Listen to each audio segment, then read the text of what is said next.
Yo, what is going on YouTube? I am Germ here. So, in today's video, we're going to be talking all about G2 Esports. They're obviously one of the best teams in the world, one of the most popular teams, especially in the West. They're very, very exciting. They're fun to watch. They have a ton of insanely large personalities. They have some insanely talented players. And obviously, when this team came together, this was going to be a really big and interesting year for them. Now, with the addition of Reckless, them leaving Perks, two massive storylines, there's a lot of talk of this team's going to be one of the best teams in the world this year. Can they go 18-0 in the LEC? Are they going to go 18-0 in the LEC? Obviously, that didn't quite happen. They ended up going 14-4, but they still ended up winning the LEC Spring Split. They ended up in first place and now headed into the playoffs. They are, without a doubt, I'm sure in most people's minds, and definitely in my mind, the favorite to win the championship in the Spring Split, and the favorites to potentially be headed to MSI, which would be super fun and exciting because we want to see how they stack up against the rest of the teams in the world. So there's just a ton to talk about now that the regular season is over. And in this video today, we're going to be reacting to the Caps recaps with Caps, which I love that G2, does these weekly segments where they actually, get to show off their personalities and stuff, but also sometimes they give some insight into how that week went. And in this one, they do talk about how the season wrapped up a little bit. But before we get into that, I just want to mention real quick, if you guys have not already, it is that time of the video where we smash the like button. I would appreciate it so much. We had a couple videos in a row over 100 likes, so that was awesome to see. You guys are just running up those numbers like crazy. Before that, we had 2 videos in a row at 99 likes. It's like you guys are just playing with me. We're trying to get to 100 because those are my videos that do pretty well, and getting stuck at 99 2 times in a row, that's tough. So hopefully we can run up the numbers on this one. Check and see if it's at 100 likes. If not, do your part. Subscribe to stay up to date on all my latest content. With that being said, let's get right into this. Let's see what Caps, Jankos, and Mr. Wonder have to say about their final week in the LEC, but also just the LEC split as a whole, and hopefully how they're feeling about going into playoffs and everything like that. Hey guys, this is Caps here, and we're doing the Caps recaps with Caps. Today we have the pleasure of being ganked by both Wunder and Jankos. And can I just start out by saying, what a week. First place secured. What are your initial thoughts? Great. That is awesome. It was a great Mundo performance this last game. How did you come up with the Mundo? So basically, it's a long story, right? But I play a lot of World of Warcraft, and you tank in World of Warcraft. Mundo was supposed to tank the last 2 days, but he only came out and tanked today. He was on a shift, late night shift, and today he basically, he was free and allowed to come tank for the team, and I think he did a pretty good job. So. And I did think that was interesting and obviously funny just to talk about all their weird picks and stuff, because obviously G2 has historically been a team that's not afraid to pick some stuff that maybe other people are afraid to pick, especially during the regular season where, these guys, they do want to win and they want to get first place and they want to prove they're the best team and everything, but that each game, each week, a lot of the times they're not necessarily entirely concerned of whether they win or not. Obviously Mundo is not a pick we've seen of a ton. I know over in LCS we've seen it a couple games, but it's always been jungle. I don't believe we've seen a top lane Mundo at all this year. And just G2 showing how many different looks they have, how expansive all of their different champion pools can be. And they're about to talk about Jankos' champion pool in a little bit, and how there are pluses and some negatives to being willing to pick out a bunch of different picks and stuff. And sometimes stuff's going to work brilliantly and sometimes it's going to be terrible. Obviously in this last week G2 went 1-2, so there's not a whole lot of good to talk about as far as picks and how these weeks went and everything. But obviously Wonder on the Mundo is pretty interesting, and that kind of just level of not knowing what's going to happen at all gives G2 such an advantage in best of fives. They have so many different picks and strategies and champions to prepare for when you are even just the week leading up to a game with G2, but then even in the moment of that draft where you have just split second, not split second, but a short amount of time, you're on crunch to make your draft selections and your picks, and if we pick this, what are they going to do, or what are they thinking here, what are we going to do in response? They can force teams into really weird, awkward decisions even just in draft, and that is really a strength of G2, and it always has been the last couple of years. So I just think it was funny that obviously they talk about the Mundo and they have to get the WoW references in there for Wonder and everything, just the classic memes. And I also just love Caps' interviewing style, like the voice that he's using and everything, and just Caps recaps with Caps will always make me laugh. I would say so as well. And Jankos, that was a 7-0 Lilia, I believe. So how do you just get all those kills? Is jungle just really that strong right now? It was actually a 6-0 Lilia. It's because, I learned after the past 2 days on Saturday, Friday that my team can't play against Lilia.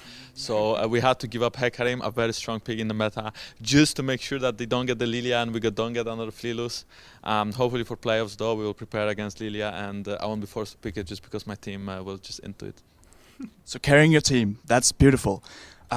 So I did think that was a really, really interesting point as well there. Talking about how they did struggle against Lilia twice because they were, 12-2, 13-2 coming into this week. They ended up 14-4, so they were 13-2 coming into this week. And yes, these games didn't really matter for them. Obviously, they went 1-2 and were still able to secure first place. So at the end of the day, it is hard to kind of determine when G2 needs to try, when they don't, how much to read into any of their games. But they lost to Excel and Mad Lions. And yes, Mad Lions ended up third, but I think Excel ended up like 7th or something like that. So headed into playoffs, I mean, most teams in most places, they would be a little bit concerned with the 1-2 week right before playoffs, losing to Excel, losing to Mad Lions, but then yeah, also struggling against the same pick in both games like they did with the Lilia. Now, with that being said, how the LEC works, there's actually 2 weeks before the playoffs. The playoffs aren't this weekend. They're not until next weekend. So G2 has tons of time to prepare.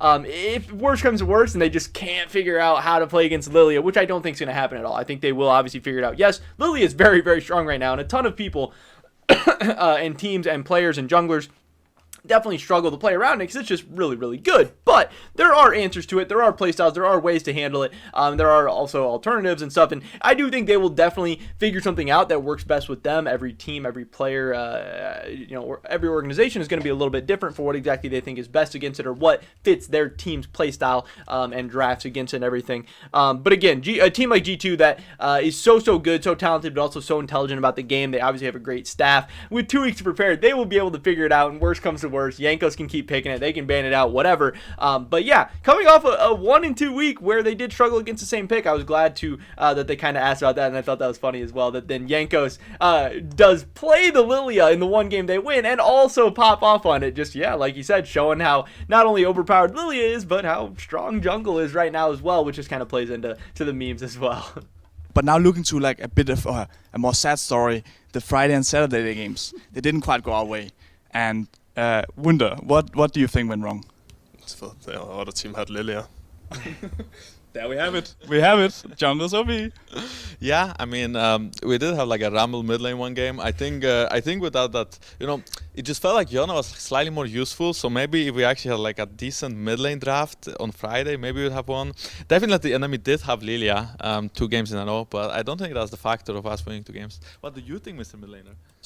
I think that was interesting that obviously Jankos doesn't necessarily believe that it was, all thanks to the Lily, and he thinks that they will definitely be able to figure that stuff out. But I did want to talk about the Rumble a little bit as well, because Rumble is a pick that we have not really seen at all much this season. And G2's pulling out all these different picks. They played a Rek'Sai game, they played a Mundo top lane, they played a Rumble mid. And I've kind of been curious to just how good Rumble could potentially be in competitive right now, because he's absolutely a champion that when he is good and when he is strong, you can see in competitive. And me being a TSM fan, a guy who follows the LCS really, really closely, TSM really, really closely. I obviously watch the LEC very closely as well, but I'm more kind of engaged into like TSM stuff. When I'm just like as like a fan when I'm not doing YouTube and everything. I've been kind of curious as to what would happen if Huni pulled out his Rumble in one of these games recently, and that's clearly, or not even clearly, but in the past, it has been a champion that Huni has been willing to pull out, even when it has not been meta, even when it has not been the strongest, just because he's so good at it that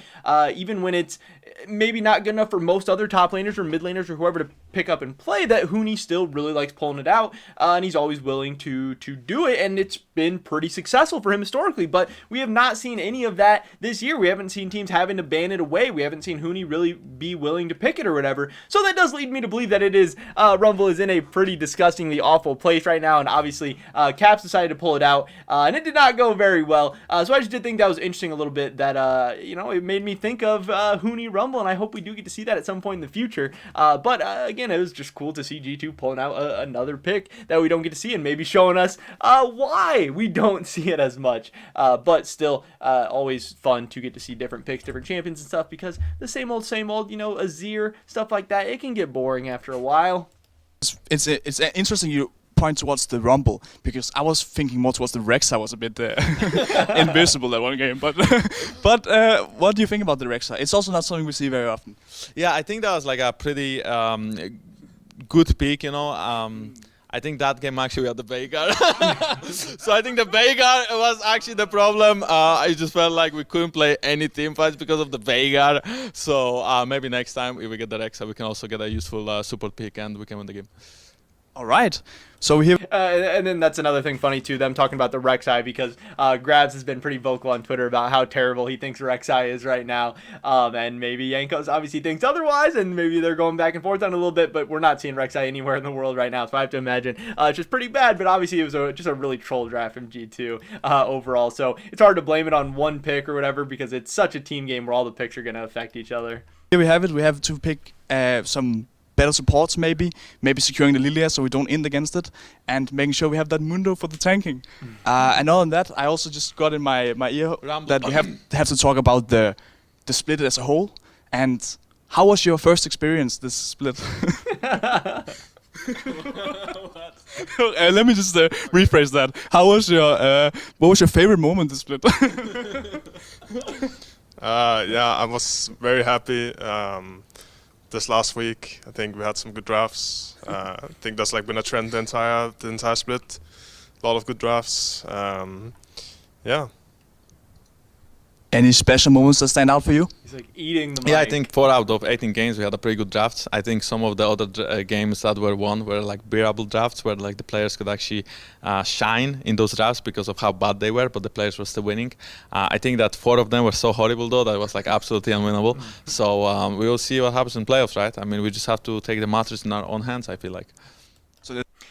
So I mean, obviously that is one of the big kind of consistent memes of G2 is obviously, you know, ragging on Grabbz and flaming his drafts and stuff. But at the end of the day, you know, obviously G2 is such an experienced team, a veteran team, that I do not have a doubt at all that they are very, very much a part of the drafts and stuff that are going on. There's no way, you know, it's just like Grabbz like telling you, hey, this is what we're playing this game. This is what we're playing this game. Like, there's no way that would fly. There's no way that would make sense anyway, because all these players do have so much just overall game knowledge and obviously mastery of their position and their champions and all that. Obviously Grabbz and the analysts and everything can help out, and they can give suggestions, and they can have an opinion, and maybe at the end of the day their opinion is the most valued or the highest or whatever, but it's not like you know, like they make it out to be where just like Grabbz pulling out these terrible drafts. But like Yanko said, even if they get some bad drafts, they obviously are talented enough to overcome that, to shine through that, and maybe that's what they need to do and step up. But you know, he believes that the only games they lost this year were just draft diff, and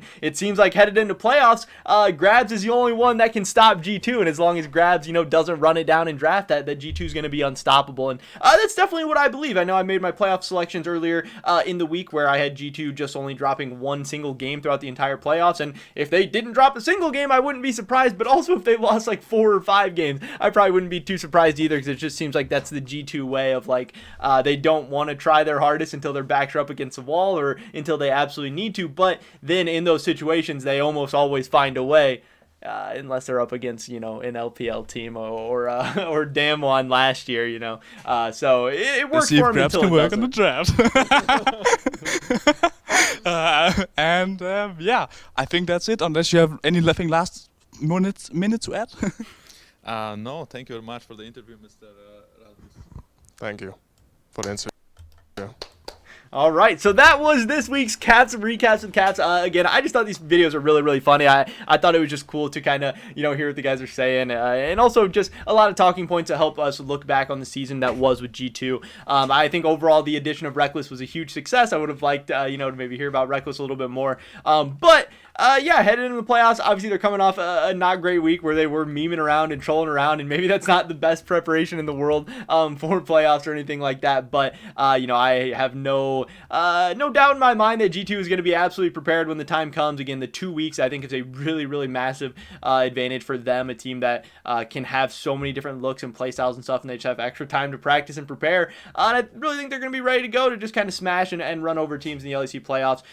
You know, throughout the regular season, we saw in the Fnatic game where there wasn't lag, how they ran them over. In the 2 road games, how they ran them over. I think they're clearly the best team, and I think they're really going to show that, and I really hope they do, because I do want to see how well this team is going going to do at MSI, because obviously there's some other good teams out there. You know, Damwon is still out there. There's some good teams in the LPL, whether it be EDG or FPX or whoever's even going to, you know, end up winning the LPL, and then there's whatever's going on in the LCS right now. So it'll be really fun and exciting either way. But like Yanko said, Grabbz is really the only one who can stop G2, at least in the LEC, and I definitely do believe that. But that is pretty much it for this video today, guys. Definitely drop a like if you enjoyed it. I would appreciate it so much. Leave a comment down below. What do you think about this whole situation? Do you think G2 is going to be able to win the LEC pretty easily? Are you concerned with them at all headed into the playoffs? Do you think there's any team that can stop them, or do you think Grabbz is going to be able to stop them with some, you know, running it down in the draft phase? I'd love to hear your guys' thoughts and opinions on anything we talked about in today's video. Subscribe to stay up to date on all my latest content. Hopefully I catch you guys in the next one. But until then, peace!